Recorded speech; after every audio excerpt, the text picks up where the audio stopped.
Well, welcome everybody to this meeting of the Development Plan Panel. My name is Councillor Caroline Gruen and I'll be chairing today's meeting. The meeting is being live streamed by the City Council YouTube channel so that the public can observe the meeting without needing to be present. Could I now invite members and officers to introduce themselves, and we'll start on my left. Thank you, Chair. Martin Elliott, Head of Strategic Planning.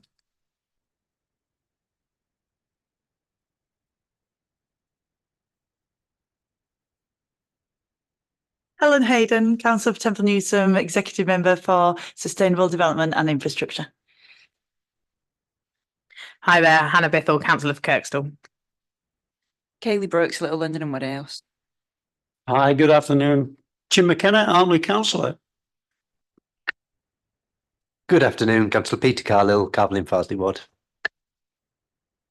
Good afternoon, everyone. Councillor Alan Lamb, Wetherby Ward, and I'm substituting for Councillor Andrew Carter today.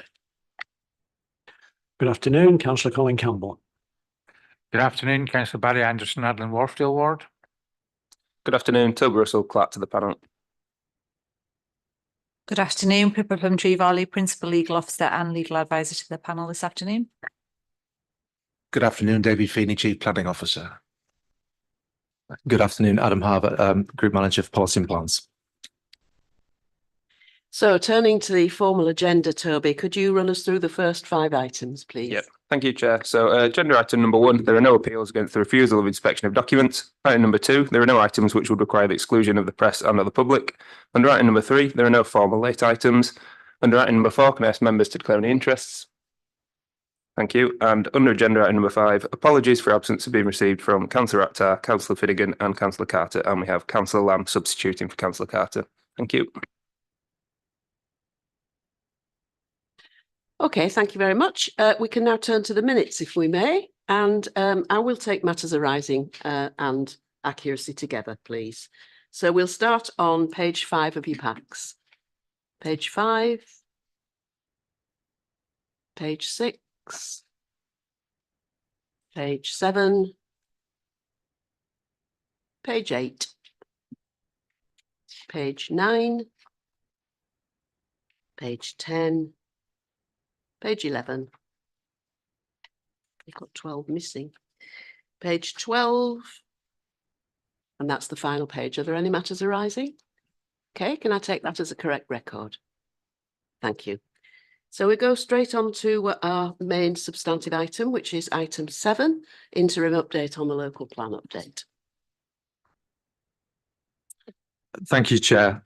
This is a report in 2 parts, really, because it covers an interim assessment of the just before Christmas, the closure of the local plan update pre-submission changes consultation, but also seeks to update members on a written ministerial statement that was published shortly before Christmas. And to that end, I should probably start with an apology with an error that crept in a bit too late for changing before the publication deadline, which was you see references to 13th of December 2013 on the first page a couple of times.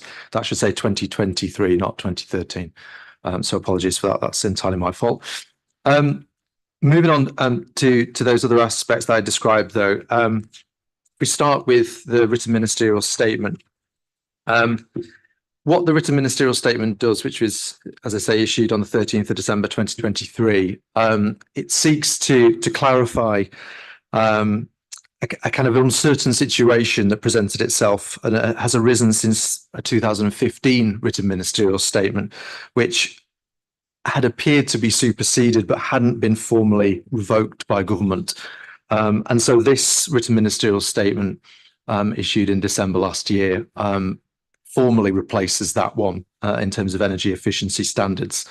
And it has the intent, I think the intent of that is very clear, which is that it seeks to make clear to local authorities that they shouldn't seek to have planning policies that go beyond building regulations. It's worth pausing at that point just to say as well that on the same day, a consultation began on revised building regulations through what's known as the Future Home Standard. And that consultation will close on the 6th of March, which we will be putting a response into. But it's worth unpicking a little bit what that future home standard is, because the consultation essentially includes two options. We're still working our way through that. As you can imagine, it's quite a technical piece of work, and we're still going through understanding full elements of that consultation. But our understanding and reading of that is that it doesn't represent an increase in energy efficiency standards over existing building regulations.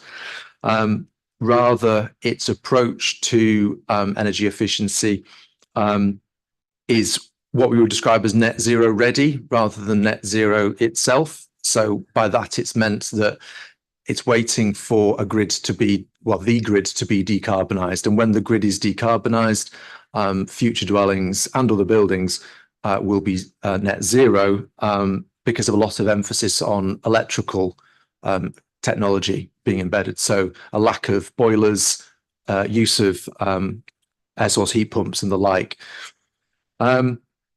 So that's still an emerging standard. It's not confirmed yet. But that is the building regulations that are referred to in the written ministerial statement. Irrespective, I suppose, in many respects of that standard. Chair, can I ask a question at this point? Because I'm getting a bit lost. It's unusual, Colin, but yes. It's not yes, unusual do for me intervene. though, is it? Thank you. Thank you. Give me time. Give me time. Can I just get clear in my mind what you've just said? So, if the policy changes, in effect, the phrase net zero ready is now embedded in the planning law. If a house that we build is net zero ready, does that mean that once the grid is net zero, whenever that might be, you will not have to do anything else to the house? So in effect, the house will be net zero. Its power, the power it gets in may not be. In effect, once you hit net zero on the grid, would you have to do any works to your house to make that net zero? The intention of the government is that no, you wouldn't. So it is a standard that won't require retrofit once the grid is decarbonised. All right, we'll proceed on that. No, it's an important distinction, I think. I think almost putting that to one side as well, I suppose, is the effect that written ministerial statement has on our draft policy in the local plan update. Because there are two caveats that are set out within the written ministerial statement, and hopefully you can see on paragraph 3. It's the pertinent section of the written ministerial statement is repeated in full. And what those two caveats are is essentially that we should ensure that development is still viable and that housing is still deliverable to meet targets. And the second bullet point is about how you express going further than building regulations. So in the written ministerial statements, it's expressed as a percentage improvement over a target emissions rate. Members will recall that that isn't how it is expressed in our draft policy. So in draft policy EN1B, we express where we would like to take this element of energy efficiency through energy use intensity targets. The reason for that is because we did want to focus on reducing the use of energy in a building to make it as efficient as possible, to reduce costs, but also to reduce the environmental impact as well. The government's emphasis seems to be slightly different on that they don't seem to be, there isn't much drive within the future home standards to further increase energy efficiency of existing buildings, certainly not in fabric terms. So that's where a difference is between the future home standards and the energy use intensity target. So for us to comply with that written ministerial statement, we would have to rewrite the policy. Now, there are obviously, we're not the only authority that's affected by this. There's a lot of discussions. Manchester, the Greater Manchester Authority is at examination at the moment and is making alterations as we speak to its policy, which is similarly worded to ours. And lots of other authorities are developing policies. So there are sort of two broad options here, whether to maintain our current position and drive that policy through an examination at significant risk, or to take that pause to revise the policy to make it fully compliant with the written ministerial statement.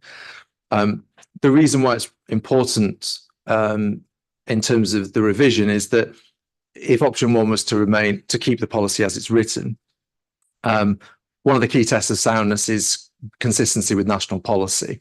And that doesn't just mean the national planning policy framework. So written ministerial statements count as national policy. So to be able to demonstrate soundness, we would have to be able to demonstrate that we are in conformity with the written ministerial statement.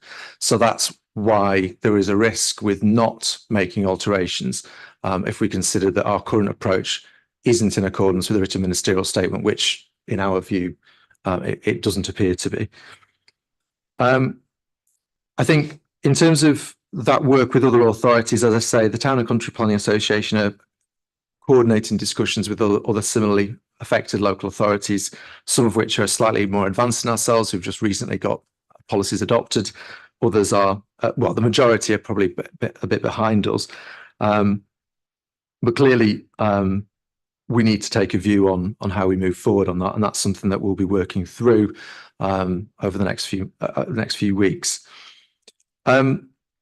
In terms of the consultation itself, as I won't pull out every single element of this, but I think just to reiterate, this is an interim paper. We fully intend to bring back a more holistic sort of paper to take through all responses and possible changes. But we just wanted to keep members of the Development Plans Panel fully in the loop in terms of where we were on that. So obviously we closed just before Christmas.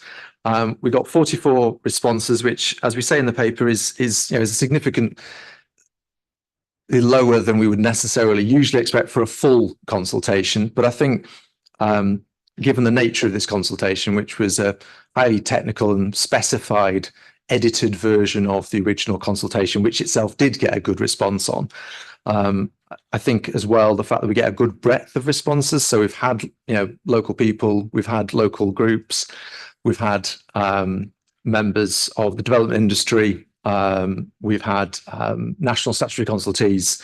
So there's a good breadth of responses and a lot of detailed considered responses for us to pick our way through. We would also hope as well, given the extensive consultation we've done on this plan up until now, that there's an awful lot of people who are on our database who will have heard about this, and we can hope that that a lack of responses is a sign of a positive view on where we're taking this. And as I say in the report, we've got nearly 10,000 unique views on the website from 2,000 unique users. So a significant number of people have looked at this. So we're confident in the response that we've received. Just going through some of the individual elements there. So from paragraph 19 onwards, we've got the carbon reduction section. So support from the University of Leeds on the proposed transition. You'll recall that we were introducing a slightly step change delay to full net zero through the pre-submission changes. Some support from the development industry on the transition, but still remaining concerns about viability, which has been a consistent theme throughout the plan. In terms of flood risk, generally a positive response to the proposed changes. Some objections from the development industry on the water consumption targets, which itself may have been overtaken by an updated written ministerial statement that came out, a separate one that came out just before Christmas as well, which we will be doing further work on. It's probably the most notable, I think, is that the support from the Environment Agency, but requests for some further detailed technical changes, which we will work together on putting through. Again, on green and blue infrastructure on paragraph 21, support for some of the changes, particularly on the inclusion of public rights of way into the factors that should be included in the green and blue infrastructure assessment. Some very helpful detailed comments from the Leeds Swift group. Members will recall that that was a new policy that was first seen as part of this consultation, the species biodiversity enhancement. So those comments, I think, are very positively targeted towards the draft policy to try and make that as effective as possible. So that's very helpful. In terms of placemaking, again, support from the NHS in terms of the health impact assessments. Some alterations requested by the British Horse Society in terms of the impacts that it has on their members and horse riding users. I think it's worth probably focusing on the transition towards complete, compact and connected places as opposed to 20-minute neighbourhoods, a mixed reaction, which I think is perhaps predictable to that change. And finally, the broad support for the changes that we made in the sustainable infrastructure, and particularly to the removal of policy DC1, which, as we updated, had been essentially overtaken by changes to building regulations. So officers will continue to review all responses that we received and analyse them, and we'll hope to update members in the next few weeks or months with a kind of final position. But obviously, some of this is therefore affected by the written ministerial statement and the necessary response to that, which, just to stress that change, the written ministerial statement came 2 days after the consultation closed. So none of the formal comments that we've received took account of that. So we're going to have to obviously judge what alterations are required following further discussions with the Town and Country Planning Association. So I think I'll leave it there if that's okay, Chair, and obviously take any comments or questions. That's fine. Just for clarity for the panel, could you clarify whether should we choose to have more stringent working policies and targets than the ministerial statement would suggest? Could we do that? To our interpretation, the written ministerial statement allows for going beyond building regulations, and it does allow for net zero. And that's what the second bullet point is that's in paragraph 3. So these 2 bullet points are essentially explaining how a local authority should go about going beyond building regulations. So our reading of that is that, yes, we are fully able to go beyond that. We are still able to pursue a net zero agenda as been supported by obviously members of DPP all along throughout this process. But the test of what that would be has changed, I think is the important point. Okay, so I'm taking questions and comments together. Colin first, and then Councillor Carlile, please, and then Councillor McKenna. Several questions. Just picking up on that last point about us going beyond. It would seem to me that the developing industry will come straight back and say, no, this is way beyond the. If we did anything, it would be way beyond the ministerial statement. Is it possible for us to get some clarity, I think, from the minister about just how we might do that? Because it seems to me a pointless exercise to move beyond if we can't get it past the inspector. So some clarity there. Can I also then ask a couple of questions in relation to some of the points that we've got on page 16 and 17? I suppose the obvious question is what did Wakefield City Council say about solar farms? That's at the bottom of page 16. And my other question relates basically to the Leeds Bradford Airport comment that if we map strategic green and blue infrastructure, they won't be able to expand. I'd need to understand that for obvious reasons. I suppose as a general comment in relation to the comments that come from the development industry, well, you would say that, wouldn't you? I think is my response. But I am raising, and I continually raise this issue about viability, don't we? Because it's touched on in the ministerial statement, and it comes back to almost all their comments saying, if you make us do this, it'll be unviable. And I think those of us who sit on plans panels and try and push for these things always get viability thrown back at us. So how can we, in effect, future-proof ourselves from claims that what you're asking us to do is unviable.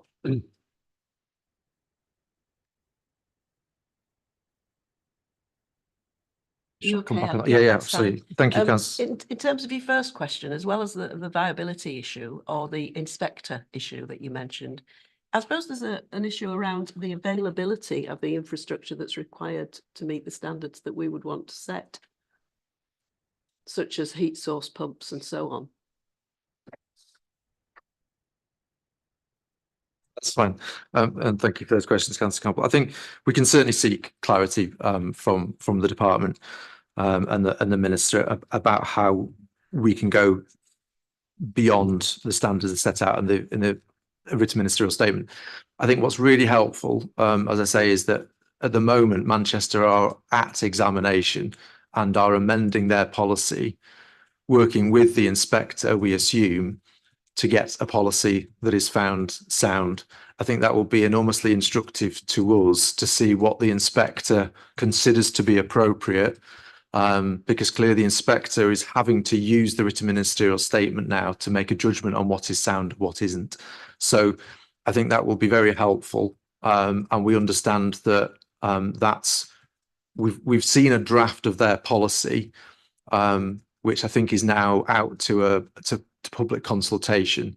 So it will be a few, I would expect, weeks perhaps to understand where that might go. But I think that will be very instructive for us to understand what inspectors are expecting now and what they think is good enough, I suppose, or what's policy compliant. In terms of the Wakefield, they were seeking just a bit of extra protection. I think that the policy is currently drafted tries to make sure that new schemes developed take account of the impacts they have on adjacent communities. I don't think it was clear enough to Wakefield that also included communities that might be outside of the district. So they might be over the border. And so they're requesting that we just make that clear, that essentially the border isn't important in this. It's about what's impacted. I don't think that's a particularly major change, and would probably be quite a minor redrafting, to be honest. In terms of the Leeds Bradford comment, they've obviously raised concerns here. I don't think officers have come to a view on what the impact therefore should be. I mean, from our point of view, when you map strategic green and blue infrastructure, it's a point of fact. It is what is on the ground now. The policy allows for and then a future analysis of what function that might have as part of new development. It's not an absolute no to future development, but what it is hopefully a real strengthening of the function of that green and blue infrastructure. But it's not an absolute kind of determination of any future development. So I suspect they're holding their position there in terms of future plans, but that's not necessarily in front of officers at the moment. But we'll obviously do further analysis of that and see whether their sort of objections have any merit. But I don't think we're necessarily minded to remove those designations in certain places, because, as I say, I think they're factual designations. They're a reflection of what is there right now. In terms of viability, yes, I mean, this has been a long-running issue beyond this plan, hasn't it? What we have to do as part of a local plan process is develop an economic viability study, which is what we've put together, and that's what's found, well, examined through the examination. What that will look at is at a plan level. It will look strategically at viability. It can't look at every single site because we don't know every single site yet. And I think that's where the frustration comes, is when individual applications might come in front of members of plans panels, even though we might have a viability study that broadly says this plan is viable. If developers can present evidence to that panel that suggests that their scheme is unviable, that's something that has to be treated as a material consideration in the determination of the planning application, and nothing that we've seen, certainly in any changes to say MPPF, have necessarily altered that position. I think Martin might want to come in for a bit further clarity on that. Yeah, it was just to say that for reasons of viability and market confidence, that was one of the reasons why we made the fundamental change that we just consulted on, to put in a transition and actually reduce some of the requirements of the policy. So we'd already taken in that viability issue into account, particularly as it related to poor buildings within the city centre. So we will, I think, still hold on to that work that we've done and go into that in more detail to make sure whatever policy we put forward in front of an inspector is sufficiently robust to withstand what I think with this written manure statement will now be quite a significant reaction from the development industry. Just wanted to come back on your final point, if I may, Chair, in terms of whether us going beyond the building regulations therefore puts an infrastructure pressure. To our mind, that's no different from what we were already planning, essentially. So we were already going beyond building regulations. We were already planning on a policy that required improvements of energy efficiency, fabric first, delivery of solar panels, air source heat pumps and the like. What's really helpful actually through the Future Home Standard is it's very clear that government are very supportive of air source heat pumps in particular. And that was one thing that was raised to us by the industry, that is there the capacity there? Are there enough installers? Are there enough air source heat pumps in at all? Well, actually, the Future Home Standards makes it mandatory that you would have to use such technologies. So actually, I think in many respects, it does help almost level the playing field on that argument, certainly in terms of feasibility. Did you want to come back, Councillor Campbell, or make any further comment? Okay. Councillor Carlile, please. Thank you. I guess a general point on this ministerial statement. So obviously I'm aware of what we had in the policy originally and that we looked to implement the transition, and it's around the wording that suggested we may have to change, because obviously the policy that we have seeks to reduce the energy use from the building as the first matter, and then seek to get an assessment of energy use both before and after, including the construction, I believe, from that building, and then for us to be able to justify that anything built after 2027 would then be net zero operationally. So am I right that the difference in this policy would mean that there wasn't as much of a requirement for that fabric first approach to be taken alongside? Therefore, I mean, you could use quite a considerable more and larger amount of energy than our policy. It will eventually come from the grid by 2035. My concern then is, as far as I understand, it's quite difficult for us to decarbonise the grid by 2035. And one of the difficulties is the more that we use electricity for electric vehicles and such, the more difficult that makes it. So I'm just a bit concerned that we're cutting our nose off to spite our face here, where we're actually allowing people to use more and more electricity, which is then going to make it even more difficult to decarbonise the grid. So I'm right in that, I think, aren't I? I've seen some nods, so I'll take that. So is there an assessment around how any of this policy would fit with the allowable energy use we will have by that point? I mean, there's going to be a big gap between 27 and 35 then for us, in that being net zero. But if development continues at the pace that it has been, will we end up with a scale where the 2035 deadline will not be able to be met, and will in the end end up just increasingly using electricity that we're not able to decarbonise? Adam? Thank you. Yeah, we're very keen to work with, be it the Regional Climate Commission or the Leeds Climate Commissions, to understand the impacts that this would appear to have on Leeds's kind of carbon budget. Because absolutely, on the face of it, whilst it's obviously to be welcomed, intentions to decarbonise the grid, by quickly moving towards electric only, you do put greater pressure on the grid and whether it has the capacity to meet that. And that was one of the reasons why we've been working with the industry on energy use intensity targets, which was about reducing that energy load by not just focusing on making it zero carbon, but also making these really energy efficient buildings as well. Because if you don't concentrate on the fabric elements, if you don't concentrate on the energy efficiency elements, you're just putting more pressure on the grid, which I think you succinctly explained. So yes, there is a real danger here, and I think that's why we're particularly concerned about it, and I think that's why we're keen to explore what impacts that does have on our carbon budget. I don't have the answers to that at this stage, but that's certainly something that we will look to return back to members with. But I do think it's why we're likely to say in our Future Homes Standard response that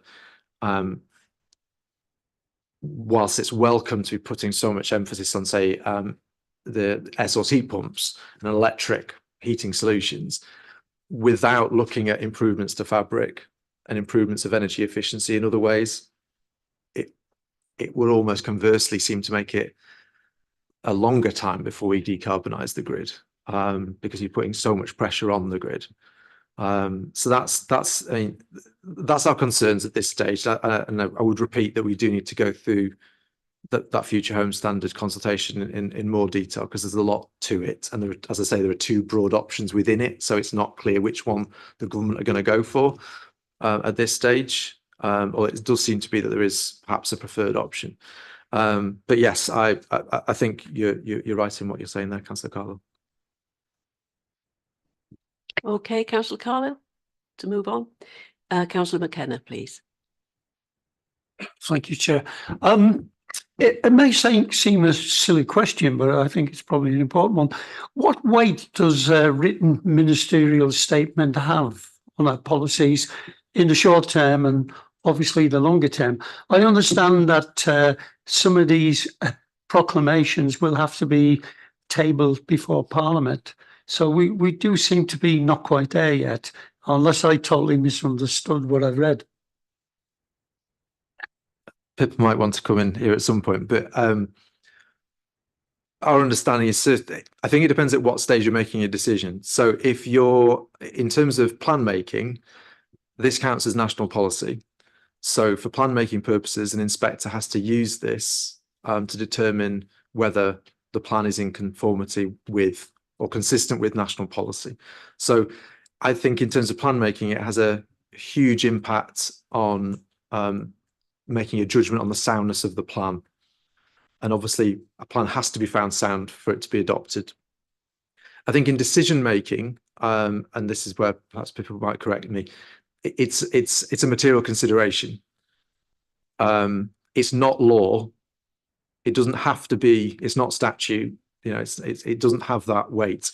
It has the same weight, as I understand it, as the NPPF does in decision making.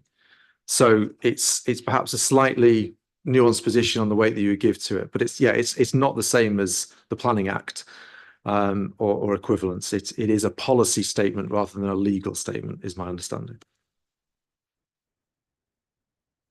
I would simply only add that is correct. Sometimes it's not unknown for elements of the written ministerial statement to then make their way into law and be tabled as an amendment to the law. So, for example, there was a written ministerial statement a while ago that was about affordable housing percentage targets, and that has slowly made its way then into changes into the legislation. But until that time, it does take the weight as like the NPPF as a national policy when you come to the decision making. Do you want to come back, Jim? Just very quickly, Chair, that was my understanding. You know, at the end of the day, it's one person, isn't it? Okay, it's a very important person making the decision, but it isn't an act of Parliament. There isn't law of the land. And, you know, in some ways, I'm not comfortable with how it's been done. The ministerial statement changes everything. But yes, my understanding would be that a lot of these would have to be aired in Parliament and debated in a fully democratic way. Thank you. Thank you. Councillor Brooks. Thanks, Chair. I'm just looking at it. And I'm like, right, okay. So it says it should be rejected at examination if they do not have a well-reasoned and robustly costed rationale that ensures blah, blah, blah, right? So the blah, blah, blah bit, have we ensured that, right? So that's the first bit. And then the second bit is what's the difference between what our proposal is proposing and the building regs that the government's proposing.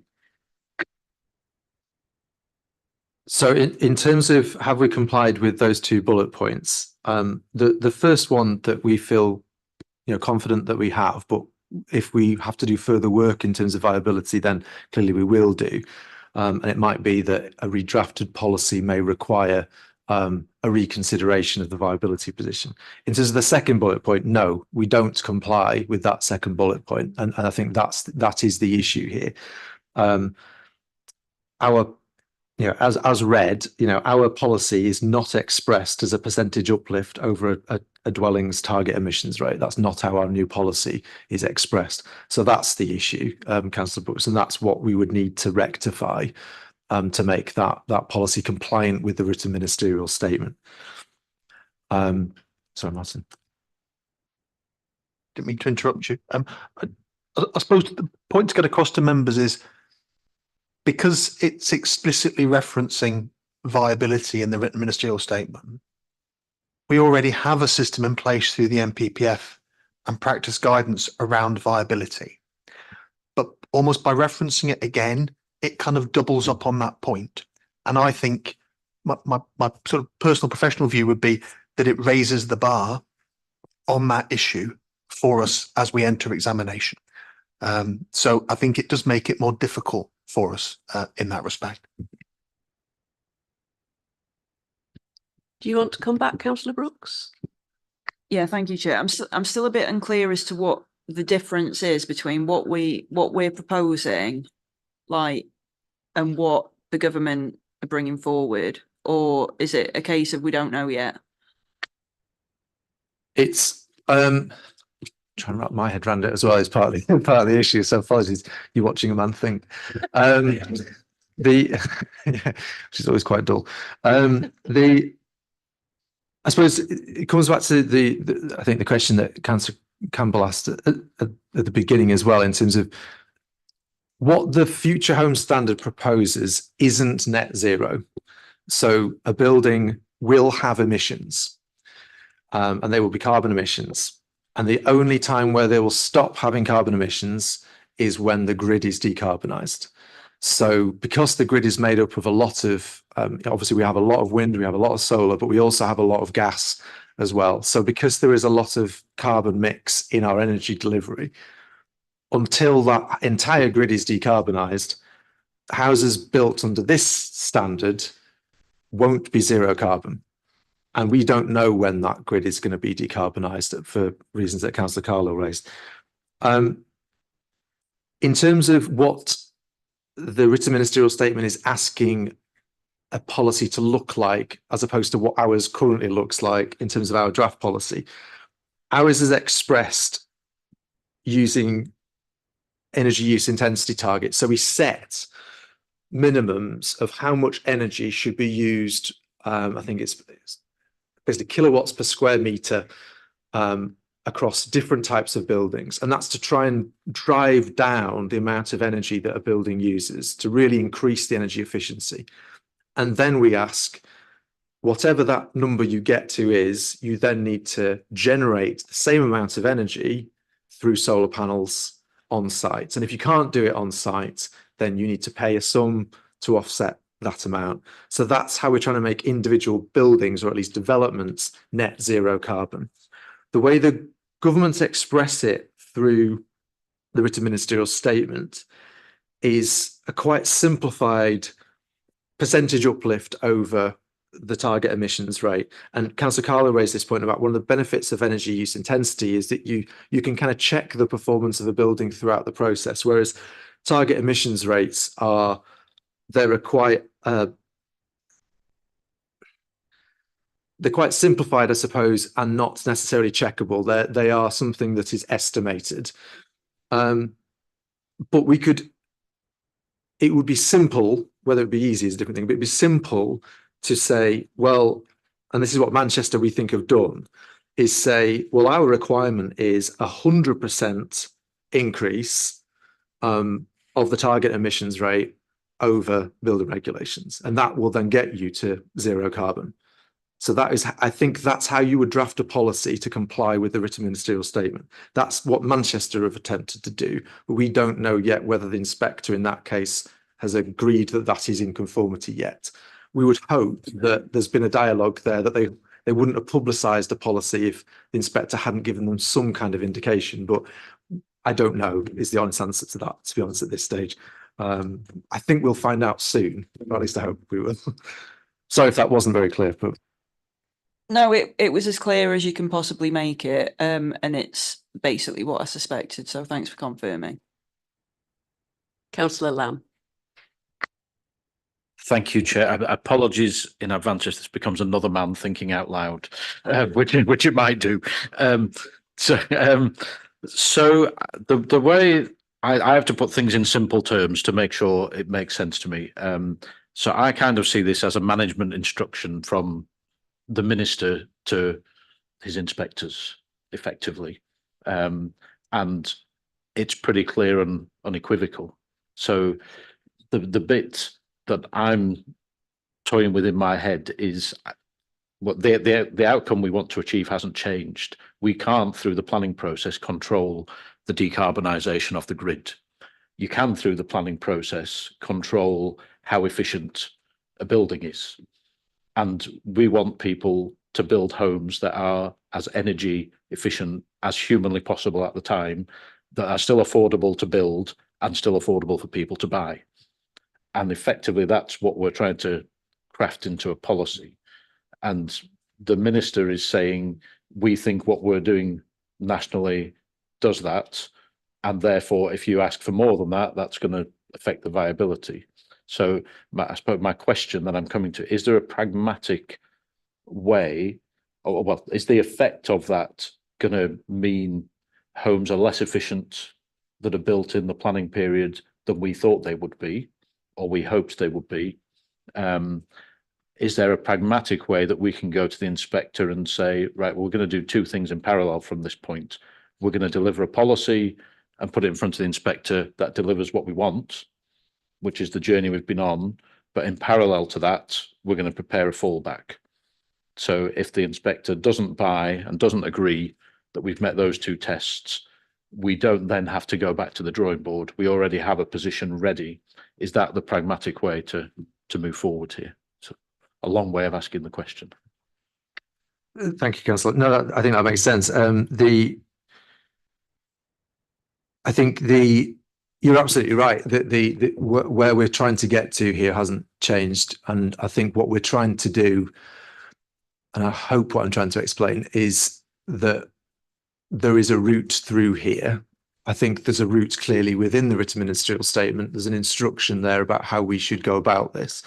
I think you're absolutely right that if we don't do anything, so as in if we don't progress this plan and we don't progress any form of policy, there's no doubt that the houses and other buildings that get built will be less efficient than our policy intended for them to be. I think that's without question. You know, we were aiming for net zero. The Future Home Standard doesn't achieve net zero, so I think it's very clear that they'll be less efficient. I think in terms of how we progress at the examination, I think, to my mind, I think there is a route through where we can try and revise the policy so that it is expressed in the way that the written ministerial statement appears to be asking us to express it, but also is trying to tick those major kind of drivers that we had for this policy in terms of energy efficiency right from the beginning. I think it's in terms of a fallback position, I think that's a bit harder because there's only one version of the plan that can get examined. and that's the one that you submit.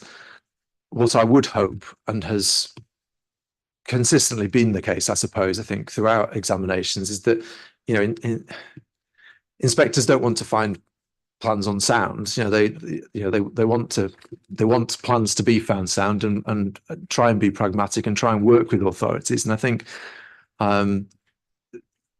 as is the case, I'm not really speaking for Leeds here, but certainly in the case of Manchester, they appear to have given the opportunity to Manchester to try and redraft that policy in accordance with the written ministerial statement. So I think there's an opportunity there, but at the same time, it's not for an inspector to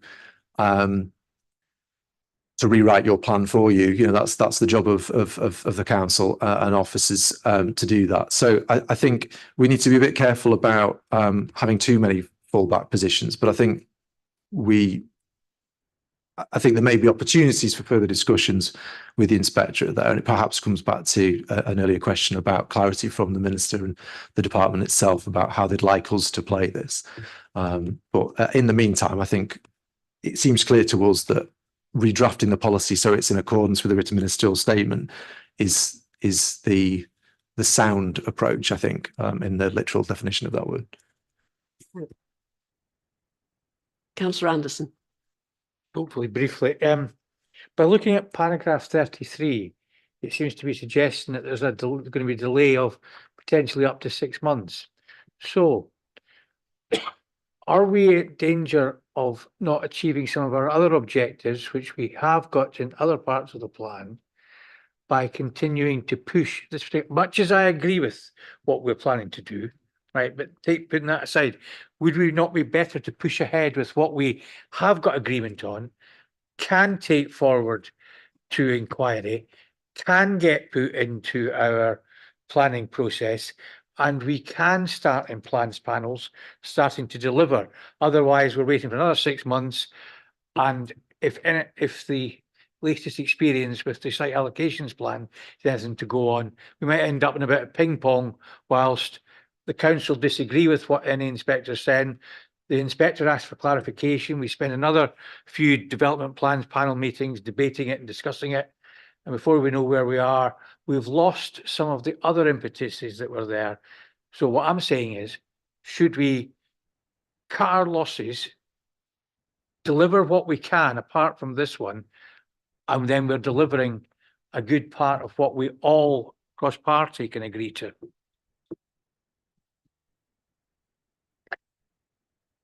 I think the instruction that, you know, I think we've heard consistently, I think from this panel, but from the executive as well, is that this plan is about delivering net zero and energy efficiency, as well as a lot of other really positive things that you alluded to, Councillor Anderson. A lot of hard work has gone into a lot of policies throughout this plan, which we're all I'm certainly proud of the efforts of officers to get to that point. I think decoupling this part of the plan from the rest of it, I think, presents an awful lot of challenges, and I think risks, meaning that a 6-month delay might become a 3-4 years delay with other elements. I don't think we can examine an individual policy. It would have to be as part of a plan. So it's just about how you would decouple the rest of the plan from the energy efficiency elements of the policy. What I was suggesting was we take what the government are saying, for good or for bad, and accept that. And that means we can then get the rest of everything else accepted, and we can then spend whatever time we want arguing thereafter by bringing forward some other amendments, because we are going to be looking at the plan again, the workshop we've got tomorrow. So we can, you know, is there anything we can do to bring that back again at that point? And at least we'll then deliver. Can I just come in? I understand what you're saying, Councillor Anderson, but because energy efficiency and achievement of this council's climate emergency and the way in which the policies of the plan assist in mitigating and adapting to climate change, the energy efficiency policies do form quite a central tenet to that. So if we were to decouple them, we would have to go back out and consult on that decoupling in any case. So that, and consultation, as you know, takes time. So we would be best, I think, at this stage, looking to see how we can make best use of that consultation, which we know we're going to have to do anyway, by looking at how we can positively carve a way forward, by looking at how we are consistent with the written ministerial statement, as well as seeking to kind of maintain as much of the purpose of the plan as we started out with. Adam, you wanted to come? David. Oh, David. Thank you, Chair. Yeah, it's a good point, Councillor Anderson. I think in sort of reflecting on the discussion and our discussions as officers, there's a challenge here because the plan has to be what we think is sound on the point of submission. So in terms of working through what the ministerial statement says, we need to find a form of words that adheres to that statement at that point in time, whilst maintaining momentum with the plan's progress through an examination process. So we do need to be sound, we think, on the point of submission, and then it's for the inspector to take a view on that once we're in the process. Ministerial statements can come and go. You know, once you're in that process, there's an opportunity then to reflect on any changes. And I think, as Adam has been saying, this is quite a dynamic area at the moment, with plans at examination, you know, reports to be written, other authorities in a similar position. So I think if we can get the plan intact as a body of work at a point of submission into an examination process, then there are opportunities to strengthen where we can if there are subsequent changes once we're in that process. That would be my advice, Chair. Thank you. I do know where you're coming from, though. That feeling that you just want to get something through and done so we can produce the result. I have every empathy with that view. You would like to come back, Adam? Yeah. I think on that latter point, Chair, as well, I think what I'm hearing there, Councillor Anderson, is that you're really keen to use these policies. And I think there is an opportunity here as well. This paper doesn't do this, but I think the next paper perhaps can, in terms of instructing you, working closely with legal colleagues, which policies we can which draft policies we can start to give some weight to in decision making, because there are policies in this plan that have been consulted on, you know, 3 times now, that are completely unaffected by the written ministerial statement. And what weight we can start to give to those, I think, is something that, you know, members have consistently, you know, you've talked about wanting to use them as soon as possible. There, you know, you're well aware that obviously there are risks to that, and the NPPF is very clear on the weight you can give to emerging plans. But I think there is an opportunity where we are very confident that a written ministerial statement has no impact on this and has met broad support through consultation. Then we can start to consider which of those policies perhaps we can give some weight to through decision making. But I think that's something that you don't have in front of you at the moment, Councillor Anderson. I think that's something that we would need to sort of take away and work through once we've fully analysed all of the responses. Councillor Carlin. Thank you. I guess I'm going back, having reflected further on previous ones and checked on some of the wording of the policies. Had we taken a plan through that had a percentage that we'd managed to get through as this above the target emissions rate, what weight would EN1 Part A, the whole life cycle calculation, play in this? So if I'm making a decision on a building, we have 2 policies as far as I understand it: a whole life cycle calculation that would include the materials and the building of the building itself, and then the 30 years of use of that building or whatever it was taken. So that's one calculation that we've asked for. How much energy will it use for the whole thing? How much emissions will there be for the whole thing over 30 years? And then this is the annual operational energy that it may use. So if we are seeking to put a percentage on this that would be lower than 100%, so lower than net zero, in what way could EN1 Part A be used? Because we obviously have a policy there that says reduce energy use from the creation of the building right to the end of its life as much as possible. But then we'd have another one that might say it has to be 20% less than the target emissions rate. Now, they could achieve 20% less than target emissions rate without necessarily achieving EN1 Part A and using as little as possible in the building. So say coming back and saying, no, we haven't used materials that reduce the carbon impact of the development phase. But in what weighting would I be given to those? Because it appears we've got two there that could be given different weight, could apply differently to different buildings. And then there's the last bit on there of we're obviously asking if they're reusing an existing building rather than taking it down. So could, operationally, they could knock down a building and it will then be net zero, but they've used up the embodied carbon in the building they've knocked down. And that's what EN Part A is there to do, EN1 Part A, sorry. So how, I don't understand what the interplay would be between the two of those if they didn't necessarily both meet net zero, should we say? I think it's a really good question, and I think as you can appreciate, I think the obvious first assessment of the impact of the written ministerial statement has been on EN1B, and we need to more fully make sure that there are no kind of corollary impacts on other policies. I think what helps us with EN1A is that primarily that policy is expressed as not a target, but as an assessment.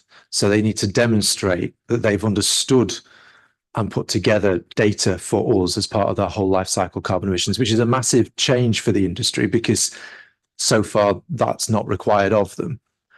Where there's sort of secondary elements of that policy, which you rightly quote in terms of understanding the benefits of, say,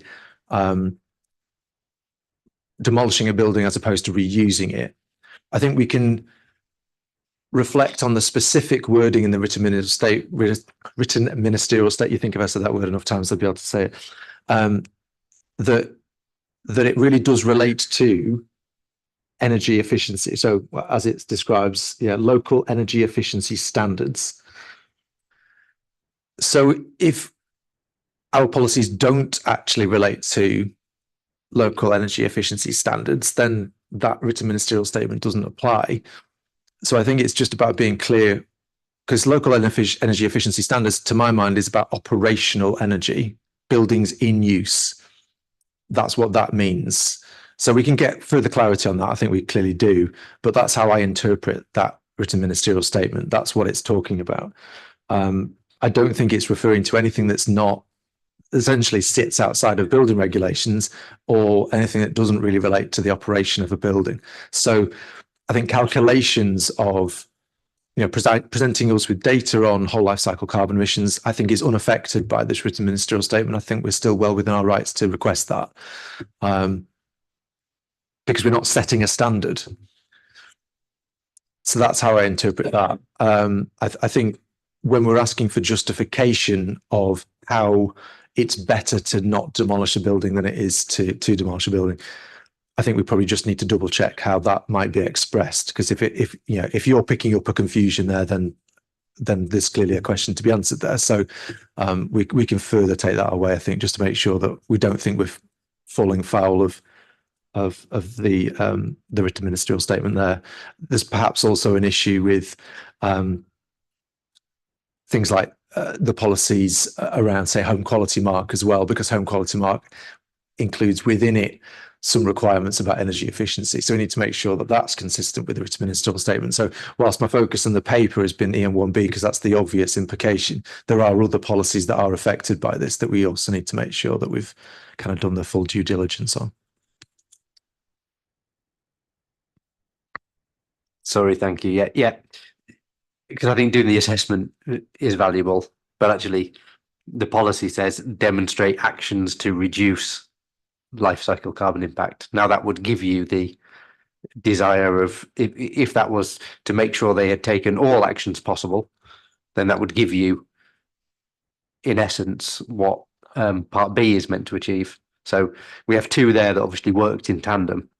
It'd be very difficult to do otherwise. I think the one last thing I want to add, obviously we did do viability on the net zero policy and we felt it was viable. So I take Martin's comment there that this maybe doubles down on the viability. However, we had evidence already that we felt it was viable to go with what we did. So the first stage is rewriting it to suit the ministerial statement, taking regard to the correct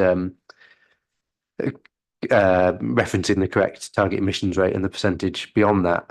However, we believed we were in a viable position already. So in essence, unless the viability has changed, the overall position doesn't change. I'd rather we did more work on proving that viability before we started looking at whether we're amending that. So the wording changes first, and then I don't believe there's watering down myself personally. I would echo that view, Councillor Carley, without a doubt. Councillor Biffle. Thank you. Yeah, mine was vastly in line with Councillor Carlo just there as well. I guess the concern is, do we have any indication of why this change in TAC has come about? In that, as my colleague suggested, we already had really clear viability in place for the policies we were doing, and it feels a little bit like we've been hobbled. And I guess it feels like there's kind of two potentials there, in the sense of, is it that we got something wrong in our viability, or is there a reason that takes into account other parts of the country that we could use as an excuse as to why ours actually works, even if other places it doesn't? Does that make sense? Yeah, absolutely. I don't think there's any suggestion that we've done anything wrong here. And obviously this is a national written ministerial statement. Its timing is obviously very really awkward from a Leeds perspective. And in terms of the reasoning behind it, I mean, we can only go on what's in the written ministerial statement itself, which is that there is a feeling, I think, in government that there is a plethora of local standards and they're seeking consistency across the country. So that's what we kind of have to use, I suppose, for their rationale. Others may come to different judgments on what that might be. But we can only really go on what's in the written ministerial statement. I don't think there's any reason to believe that we can't achieve what we wanted to achieve. I think we can do that. I think it gives us the latitude to do that. I think it's just about it's how we use the wording within it to show to an inspector, look, we've listened to this, we've complied with this, but we're also achieving. It's similar to point to Councillor Lamb. We know the drivers for why we need to do this. Whilst we've got Leeds specific data on this, it's a national issue, an international issue. That data hasn't changed. The drive through the Climate Acts in 2008 hasn't changed. Yeah, the reasons for doing this all remain the same. I think we should probably see this as some further hurdles to go through. That's how I'm trying to think of it. And I think we can jump through those hurdles if that's what government wants us to do. Hoops. Yeah, don't jump through a hurdle. Yeah, don't jump through a hurdle.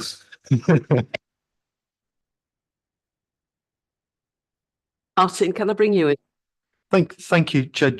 Just on the viability part of your question, Councillor Bithell, there is, I think, a growing vocal lobby and a growing awareness, I think, from government that there is an awful lot that developers are being asked to do, and particularly over the last few years. So I constantly hear about changes arising from Grenfell and second staircases and building safety, biodiversity net gain, net zero. I constantly hear this long list. And then to end that list, there's concern about costs, inflation and the war in Ukraine and the impact that that's had on development viability. Now, we've taken that into account because when we do a viability assessment, it's a holistic viability assessment.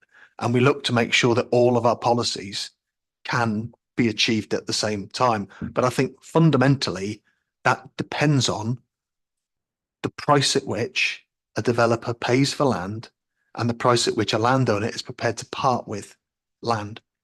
Now, that will have changed over the last few years. And I think landowners will not be able to sell land for the price at which they sold it for 5-10 years ago because of all these additional costs. So there is a real kind of, I think, cusp of an issue here in terms of the availability of land being released to developers who will then need to deal with lots and lots of these costs and should be taking those costs off the price paid for land. They should be development costs, and that's what government guidance says they should be. But we know that that doesn't always happen. So we are faced with an imperfect land purchase and sale world that we have to operate within. And that's not to say that what Adam said we won't do, because we'll seek to try to navigate that as much as we can. But that's a consistent message we get, and that's a consistent message the national government gets as well. Thank you. Councillor Campbell, please. Well, that's a can of worms that somebody's just opened there.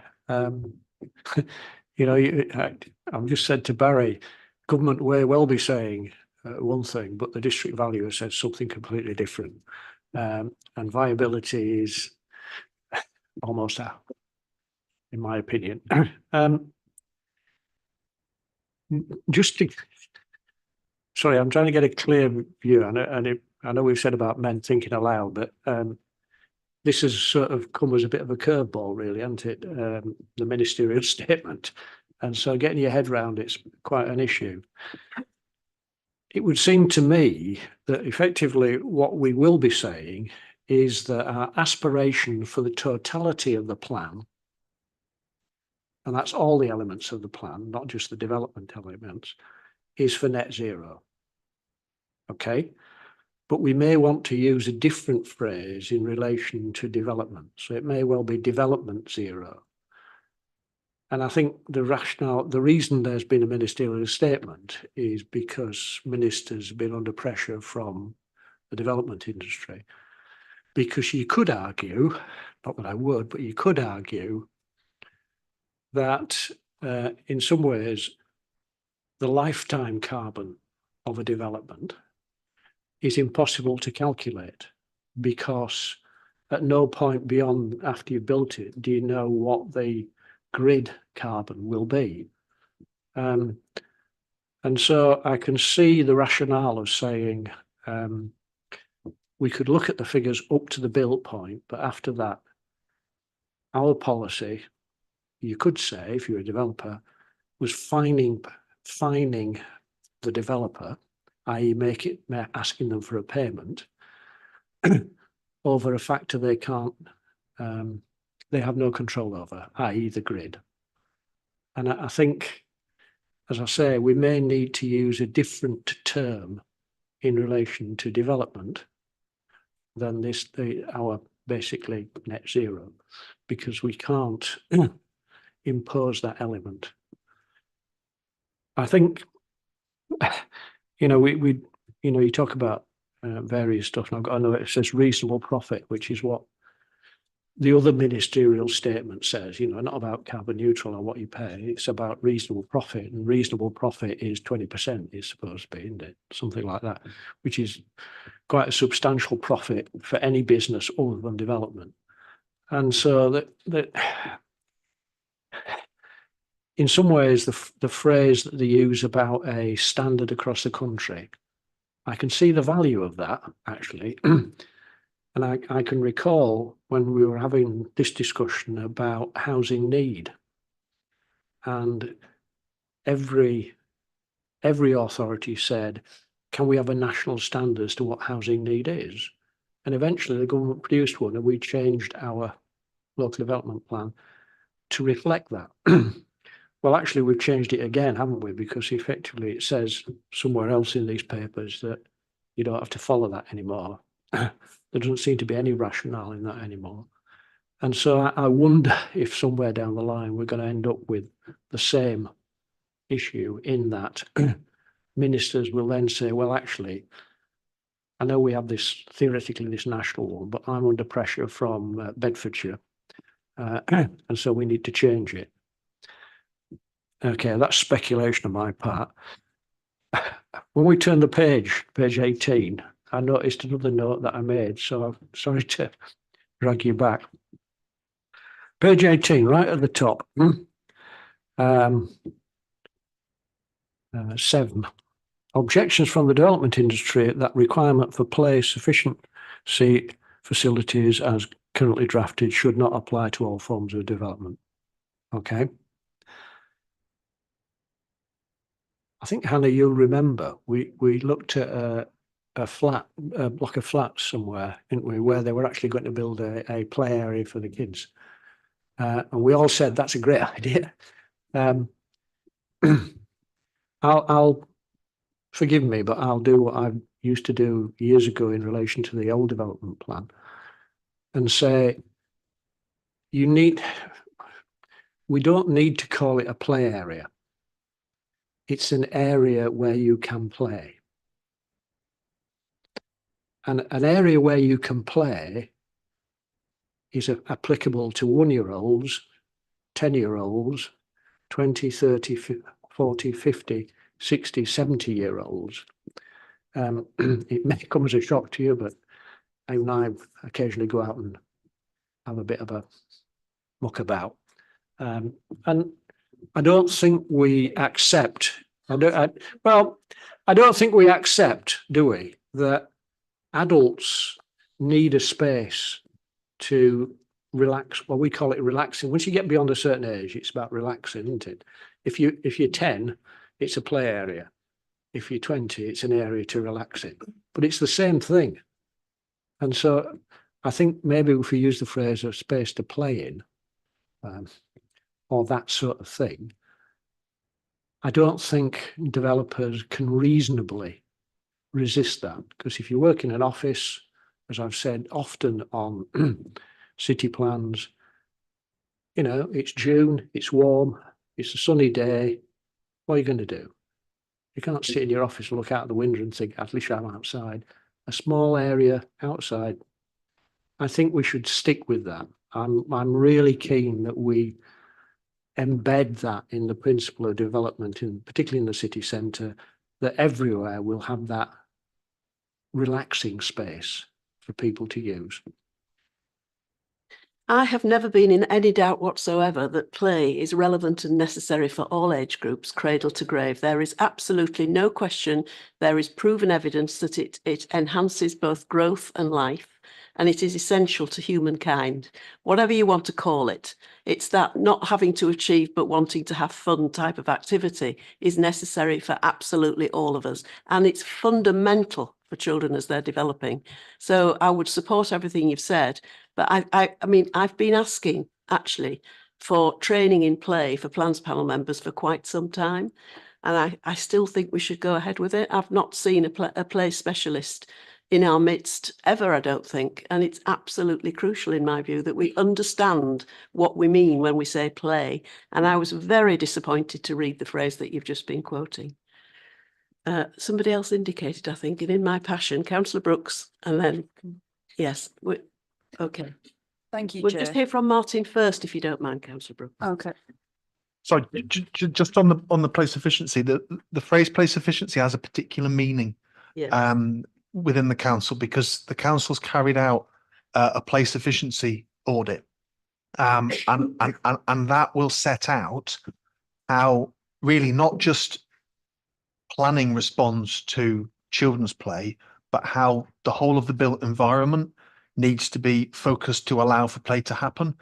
So I think the comment there and the objection that place efficiency shouldn't be used as it applies to all development is probably not one that we'd accept, because we think that anything that goes on in the built environment shouldn't prevent anybody from playing where they feel like it. And you can be prevented from doing so by the way that cars are parked, by the way that walls are orientated, buildings are orientated. So it's just that thought at early design stage to facilitate informal play, whether it's by a 5-year-old or a 75-year-old. Colleagues, I'm sorry, I got the wrong order. I had got Councillor Lamb on my list next, so I'll bring you in next, Councillor Brooks. Thank you, Chair. So I was just pick on something Martin said about land values having to be less in the future. Isn't actually the problem and why this ministerial statement's come out that land is worth less than people paid for it, and that's what they're trying to address. That it's tough luck if you thought land that you might sell in the future was worth a bit if you bought it with the intention of building something, and the cost of building it's gone up significantly, that's where the real viability issue is not really an issue about future land values. It's about current land values. Am I wrong on that, or is that really what we're trying to address here? And how we're going to do that in policy terms in the interim? There are lots of examples I'm sure we could all think of in our own wards where people have had approvals or allocated sites for a significant amount of time, and for whatever reason, sometimes down to them, sometimes the process, sometimes they've had multiple refusals, but the profits kind of dwindled and dwindled and dwindled. It's often hard to have sympathy in some cases, but it's still a fact that if you thought you were going to make X and X now looks a hell of a lot less than X did when you started, it's a problem, and that's where the viability issues come in. And I suppose that transitional bit of how we get from what the policies say now and what it was like when people started their journey versus what we're trying to change. And I don't know the answer, but thinking out loud again, you started something. Looking at the sage nods of officers, I think they're thinking it through as well. So thank you for posing the question. Councillor Brooks. Thank you. Just going back on to what Councillor Campbell said. So around the informal play area type thing, I've got a little bit of a problem with the term informal play, because it indicates to me that there would be no formal play, and formal play is a very visual indicator that children are welcome in a space. So I do feel it's important that there's visual markers that indicate that children are welcome in public spaces, because so often children are made to feel not welcome, and the parents of those children are also made to feel not welcome as a result of that. So I think it's really, really important that we don't throw around informal play too much, because those visual markers to especially families with young children are incredibly important to ensure that everyone feels a part of society and are welcome in public spaces. And again, especially in the city centre, which is often quite a lot harder, and like the city centre often feels like the human isn't, the scale is much bigger in the city centre. So yeah, I just urge members to keep that in mind when discussing anything to do with play. Do any officers want to comment on that, or is it just to note? Yeah, thank you very much. That's why I think Can I just, sorry, Chair. I was just going to say that's why I think we need training in play. Yeah, because I have to say I play don't can agree be with you. demarcated in a lot of very creative ways. Yeah, I have to say I don't agree. I'm a big fan of informal play areas because it requires children to have imagination, and that's what they want. And I know what you're saying to me, and I know that a lot of spaces, you know it yourself when you go around some of the estates with the big sign, no ball games, no, keep you, all this sort of stuff. That's I understand what you're trying to say in relation to that, in that actually adults tend to try and keep children out because they're noisy and a nuisance. That's just in my view. Yes. There we are. It's But clear that we need training. Yeah. We need to be informed enough to have this discussion. Martin. Thank you. I think the policy around quality green space as it relates to play is about ensuring that formal play isn't the only opportunity that children have to enjoy the green space or green infrastructure around sites. So it's really about ensuring that developers have a mind to how they develop spaces other than swings and slides with the child in mind. But absolutely, we can look at providing some training, because I think now with the place efficiency report and our dedicated officer within children's services who's been working very closely with planning on this issue. I think it'd be really helpful for us to have that training. Good. So perhaps if we could make a note that we'll add it on to members' training, that would be great. Councillor Hayden, I think you indicated about half an hour ago. That's absolutely fine. Yes, it's been a really wide-ranging and interesting discussion. So just want to say thank you to everyone. I am incredibly frustrated that we're having to have this discussion. We've worked on this for 18 months, is it? Yeah. 2 years, yeah. So to have the rug pulled from under our feet by one minister making a ministerial statement when I think we've had 3 prime ministers in those 2 years, is extremely frustrating. And we have done an awful lot on viability.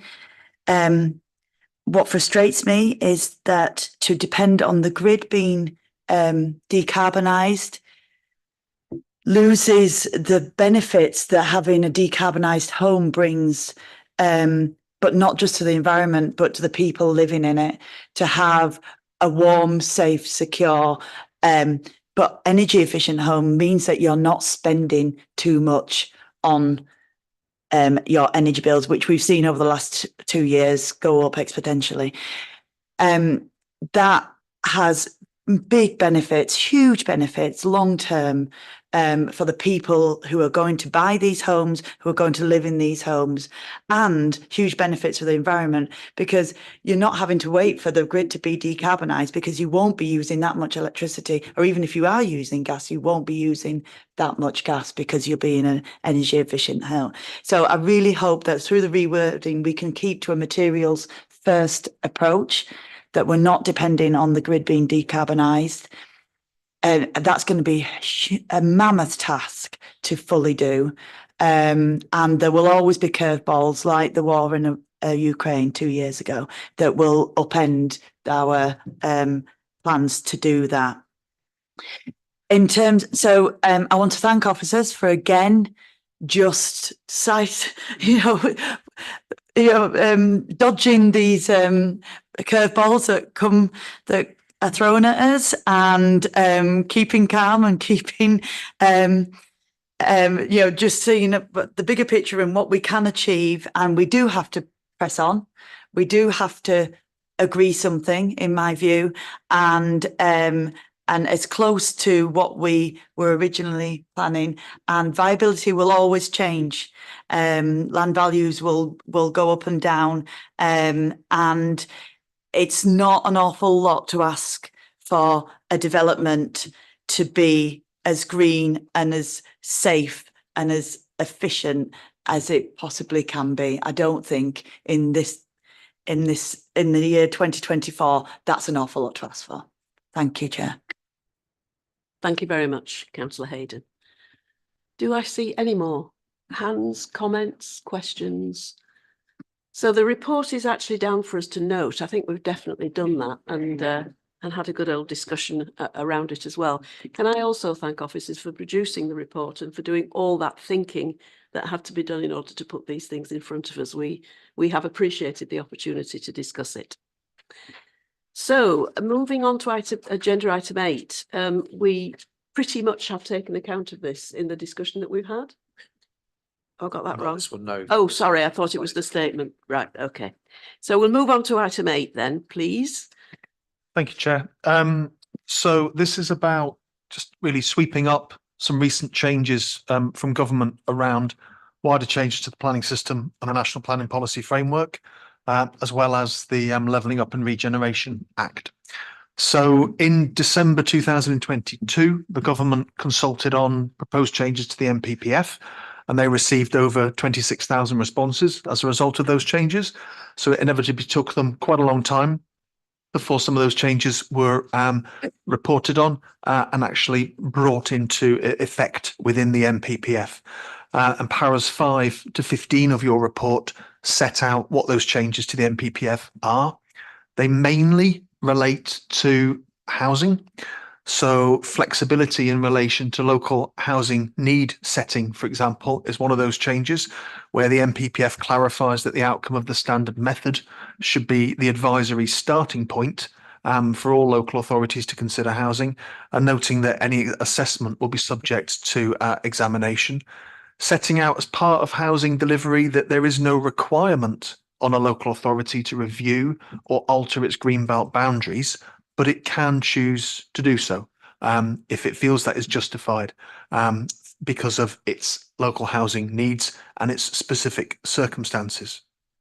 Also confirming that there may be situations where higher densities may be out of character within the existing urban area, and that this could be a reason as to why delivering more housing might be inappropriate, but that would have to be evidenced through a design code and in relation to wider policies.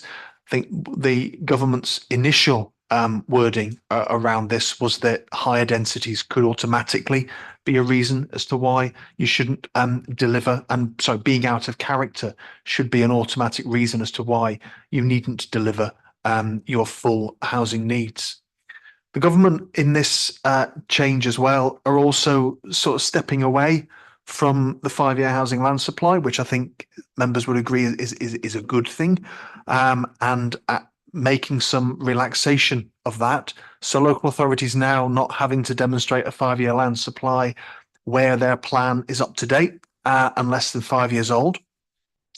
And also, and this is a problem that Leeds had when it was developing its site allocations plan, the government saying that plans in preparation who are actively seeking to widen the 5-year housing land supply shouldn't be penalised through 5-year housing land supply calculations, so that they should be allowed to provide a 4-year land supply now instead of a 5-year. So that would be the situation that we would find ourselves in preparing Leeds Local Plan 2040, for example. Government's now saying we should provide a 4-year land supply rather than 5. Now, I think there needs to be further clarity on this point, because you could read that as providing 4 years worth of supply against 4 years worth of need, which doesn't really help, because a 5-year land supply is 5 years worth of supply against 5 years worth of need. I wonder whether the government meant 4 out of 5 years to demonstrate a supply rather than the full 5 years. But I think this will be something that might be clarified, because it's certainly an issue that's doing the planning press at the moment. The other issues around 5-year supply relate to removing the 5 and 10% buffers for providing a 5-year housing land supply, but only maintaining a 20% buffer if you have past experience of scoring low in terms of housing delivery. And increasing the level of protection that neighbourhood plans would receive from 2 to 5 years post-adoption in terms of their housing land supply, but providing that they have identified a housing site within their neighbourhood plan. The NPPF also offers additional support to self-build, custom build and community-led housing, and encourages the delivery of older persons housing. Now that's very much in alignment with where the council is in terms of its Leeds Local Plan 2040 and the work that's going on in the SHMA. The NPPF has got quite a few wording changes around the role of beauty and placemaking. Again, that emphasis on design and placemaking is again something which the council's been seeking to do through Leeds Local Plan 2040 and also LPU 1. So again, I think that would be helpful to us as we have those design policies in LPU 1 examined, that they are very much now in line with the NPPF. What is reasonably new is extra protection for agricultural land through additional references to the need to consider addressing food production and maintaining best and most versatile land. And also conscious that we've just spent a lot of time talking about energy efficiency measures for new homes. The NPPF talks about providing greater support for existing buildings through requiring decisions on planning applications to place significant weight on the need for energy efficiency improvements to existing buildings as well. So alongside the new NPPF, the Secretary of State has also set out his ambitions for improved plan performance on local authorities. And that's quite a a long list of intentions, really, that the government is seeking to publish league tables ranking planning authorities by performance in terms of decision granting, granting permissions, speed of response, and delivery of targets. And actually, these league tables and performance, I think, are starting to bite, because in 2022, there were 20 local authorities that were subject to the presumption in favour of sustainable development as a consequence of poor housing delivery, and were taken into special measures on the basis of decision making. And the Secretary of State's also placed 2 local authorities in special measures because they had too many decisions overturned on appeal. So I think a lot of the rhetoric of government around trying to speed up and remove red tape is actually now, I think, coming to bear in terms of some of these special measures that the Secretary of State is putting governments in. The Secretary of State has also said that the government wishes to clamp down on extension of time agreements, and that local authorities should really be determining more applications within the statutory 13 and 8 week period. But the Minister is going to provide further details in terms of how that's going to be rolled out. Finally, in terms of the Levelling Up and Regeneration Act, that was enacted in October 2023. That legislation's largely referred to as sort of framing legislation, and that's going to frame potential future changes to the planning system around infrastructure levy, abolition of the duty to cooperate, environmental impact assessments and how they will replace strategic environmental assessments, which were European legislation, and also around how neighbourhood plans are made, trying to speed up neighbourhood plan production in terms of priority statements rather than whole neighbourhood plans. So quite a lot of announcements, but I think in general, the NPPF really doesn't change quite as substantially as I think we may have first thought it would, given the government's initial consultation just over a year ago now. Thank you. Thanks, Martin. Just before I open up for questions and comments, how do you think we would perform in a league table then? I think the council performs extremely well in terms of housing delivery, and I think it's certainly within the top authorities in terms of planning approvals. So I don't think at this current time we would be too concerned, but clearly you need to keep resourcing and actually determining those applications. Okay, questions, comments, observations? Yes. I left teaching because of league tables. Yes, I thought the same thing. Planning inspections, just what we need. Sorry, Councillor Campbell, please. It is slightly ironic, isn't it, that presumably would be regarded as bad if we turned down a lot of applications, however bad those applications might be. Just a quick touch on the extension of time thing. And I know the government persistently goes on about planning authorities delaying development by just letting it wander around the planning department, which I don't think happens here. One or two might disagree, but what always seems to be the issue for us, and I think in the airport at the moment, is you'll get to the 7 weeks into the 8 week period and somebody drops a vast amount of information on you, or a new set of plans, and I've known developers turn up with a new set of plans the day before.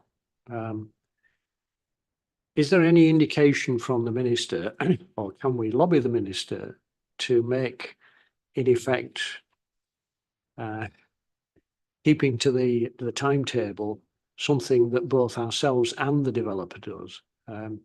Because it seems to me totally unreasonable for a developer to turn up with a new set of plans the day before we need to make a decision and then complain when we don't. I think that's absolutely correct, Councillor Campbell. And I think what we are seeking to do is to direct more developers to have pre-application discussions, which ensures that their submissions have all the requisite information, because there is a lot that developers need to submit, and there's a lot of new stuff that developers need to submit, including around biodiversity net gain. So I think those pre-app discussions are essential to get it right first time.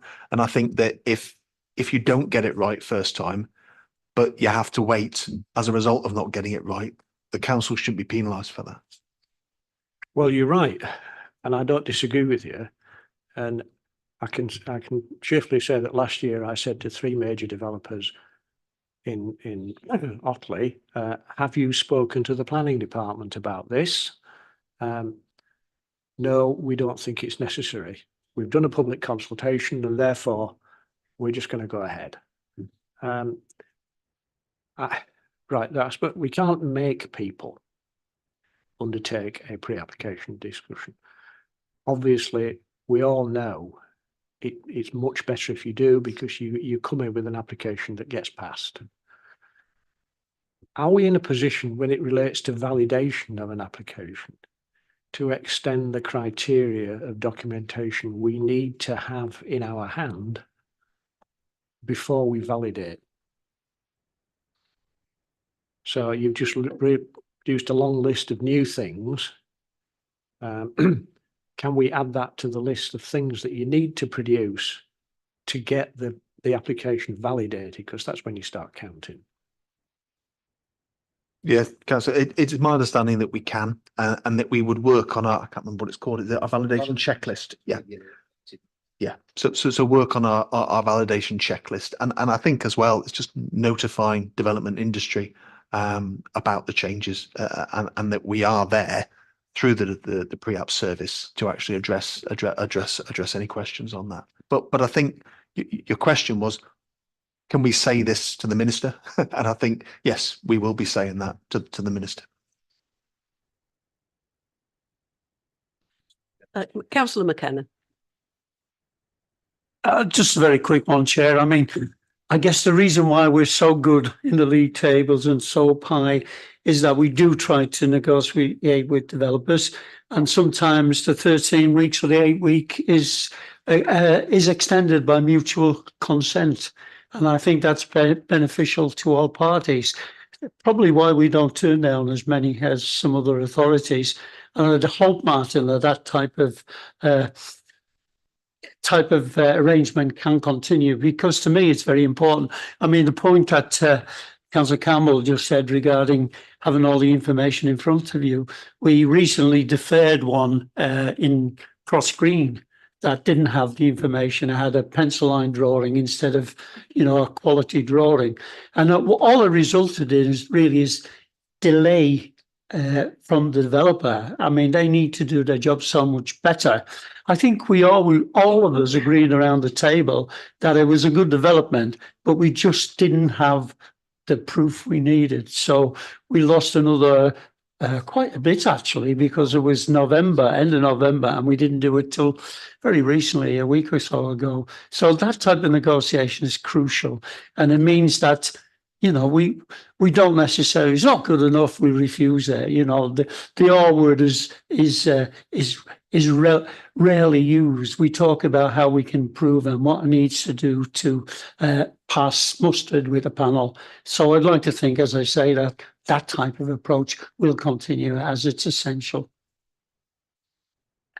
Thank you for that observation, Councillor McKenna. Are there any more questions or observations? No? Okay. Well, again, it's down for noting, so I'm presuming that we all have noted it. Yes, thank you. And I think today that's our final agenda item for the meeting. So thank you very much indeed for coming to a 2-item agenda, but I think the first one was particularly important that we discussed it as soon as possible. And see you tomorrow morning for the workshop. Of course you can. As we're in here.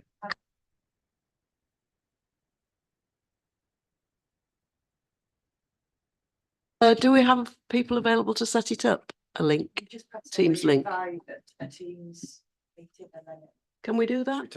Sure, we should be able to do that. At your request, I'm sure we'll do that. The only observation I would make is the one time that we did do a virtual buy. Said we wouldn't do it. Said we wouldn't do it again because it didn't work. I'd have to give my apologies then if